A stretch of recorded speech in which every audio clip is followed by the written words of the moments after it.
नमस्कार मित्रों, ध्यान यात्रा कार्यक्रम में आप सबका स्वागत है। मित्रों, हमारी चर्चा काफी कुछ चित्त पे, चिद पे, संन्यास्त, गृहस्थ, राजयोग, सहजयोग, कुंडली योग, बहुत सी बातों पर हुई। लेकिन अब समय आ गया है कि आपको बताया जाए कि इसका विस्तार क्या है। तो आइए चलते हैं सीधे महाराष्ट्र के पास। जानते हैं ना आप, इस समय आप जानते हैं महायोगी पूज्य श्री पायलट बाबा जी महाराज।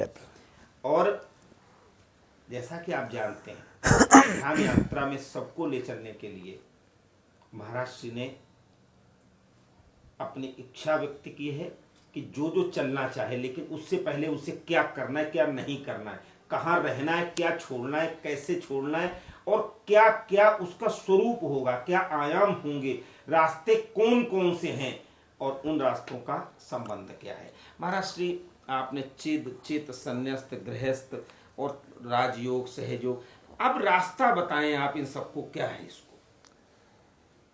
प्रभु हमें भक्तों के देखना क्या चाहते हैं जी। हम शब्दों के समावेश में तो बहुत कुछ हम आप बोल जाएंगे। हाँ जी, हाँ जी। लेकिन वो प्रयोगात्मक नहीं होगा, एक्सपेरिमेंटेड नहीं होगा। When it is not experimented, experiences is not going to happen. इसलिए हमें ये बताना पड़ेगा कि मनुष्य तुम सृजन हो जी।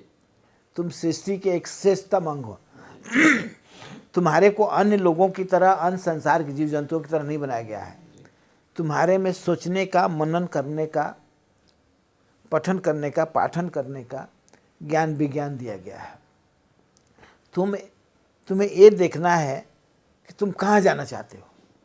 तुम अपने से मिलना चाहते हो, या तुम चित्त से मिलना चाहते हो, या तुम मन को प्रगाढ़ बनाना चाहिए। देखना होगा, चित्त से मिलोगे तो आनंद की ओर यात्रा करोगे, अपने से मिलोगे तो सब आनंद भी छूट जाएगा। कहता है आनंद में आत्म साक्षात्कार नहीं है। आनंद में आत्म साक्षात्कार नहीं, आनंद में इल्यूमिनेशन है। लेकिन कुछ लोग आत्म साक्षात्कार में आनंद ढूंढते हैं और मिलता है, बताते हैं। यही भटकाव है। अच्छा। ज्यादातर लोग भटके हुए हैं, जी। आनंद की खोज कर रहे हैं। मग्नता है, प्रभुमय होकर प्रभु की चर्चा करना तन्मयता और मग्नता है। जी। इसको अंग्रेजी में वननेस कहा जाता है कि I am oneness with the ecological of the godly things.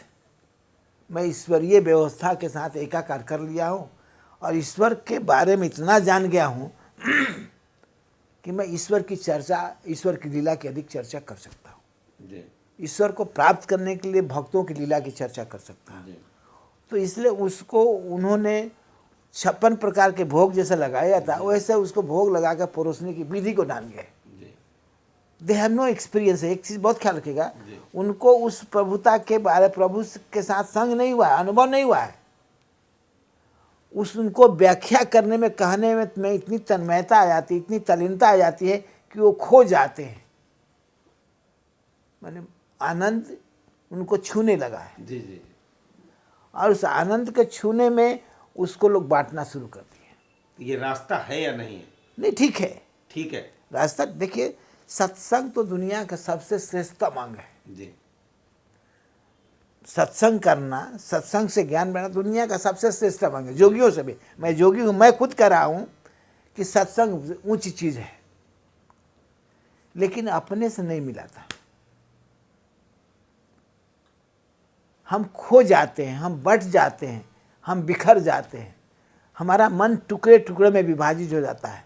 हम एक ही सत्संग में रामायण कर रहे हैं, तो रामायण को श्रेष्ठ साबित करने के लिए हम सारे शास्त्रों को नीचे करेंगे और रामायण के लाकर ढंगने की इसके सामने राम से श्रेष्ठ कोई नहीं, राम ही ब्रह्म है।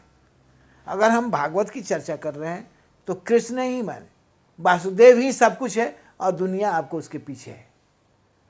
एक शैली है, एक परंपरा है हमारी वैदिक संस्कृति के, ब्रह्म विद्या की, ब्रह्म ज्ञान जानने वाली परंपरा है कि हम जिसके बारे में कहते हैं वो ब्रह्म ज्ञानी, वो ब्रह्म बन जाता है, वो माध्यम विश्व के रचयिता बन जाता है। ये सत्य है कि जो शक्ति सर्वज्ञ है, सर्वत्र सबके अंदर विराजमान है, तो हर ब्रह्म है। हम शुक्ला जी की चर्चा करने लगेंगे तो शुक्ला जी को हम ब्रह्म बनाकर जब रखेंगे तो सारी संसार उसकी उपासना पूजा करेगी। तो ये एक शैली, एक परंपरा बन गई है, और ये सब सांप्रदायिक चीज़ें हैं।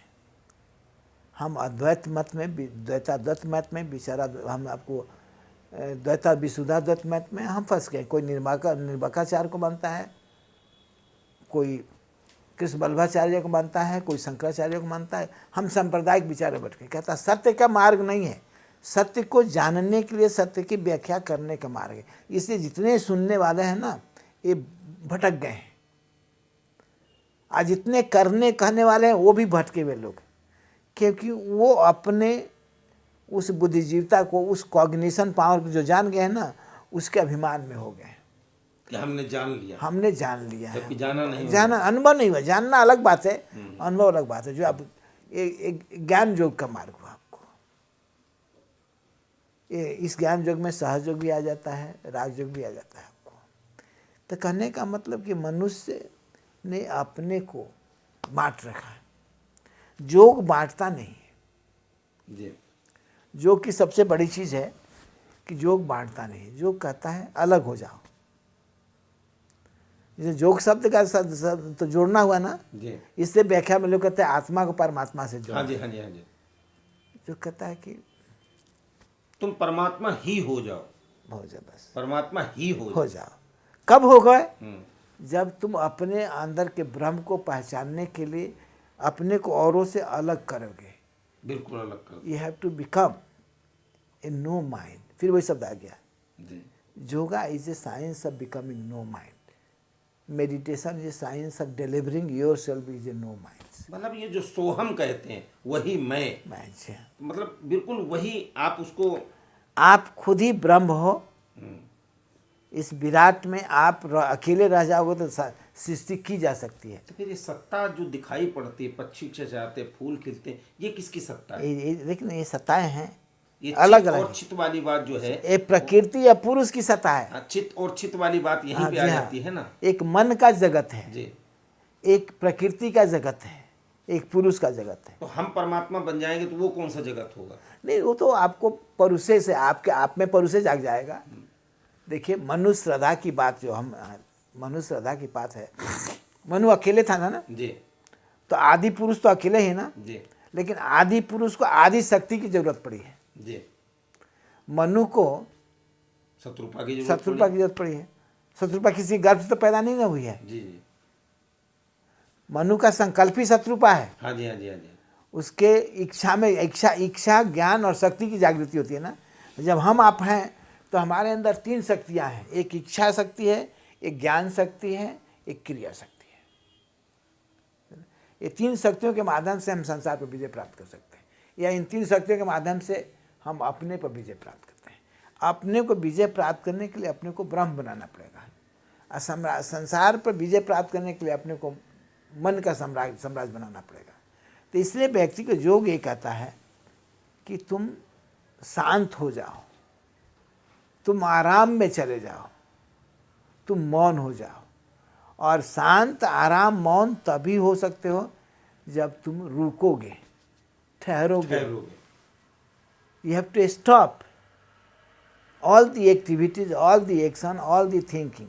आपको निष्कर्म होना है, निर्विचार होना है ना, थॉटलेस नो वर्क। तब तुम्हारी इंद्रियां तुम्हारे में समाहित होगी। ये अनदर भाषा में कहा जाता है कि बड़ा सहज मार्ग है परमात्मा तक पहुंचने का, अगर तुम अपने को जान जाओगे तो। अब बड़ा कठिन मार्ग है अगर तुम ऑब्जेक्ट के साथ जा रहे हो। शरीर तुम्हारा ऑब्जेक्ट है, मन तुम्हारा ऑब्जेक्ट है, बुद्धि तुम्हारा ऑब्जेक्ट, गुण है ना। बुद्धि हमारा गुण है, मन के गुण है, समझे ना आपको। शरीर के गुण होते हैं। कहता गुण के माध्यम से जाओगे तो तुम तम से रज, रज से सत्य को समर्पण करने में कई जीवन गुजर जाएगा।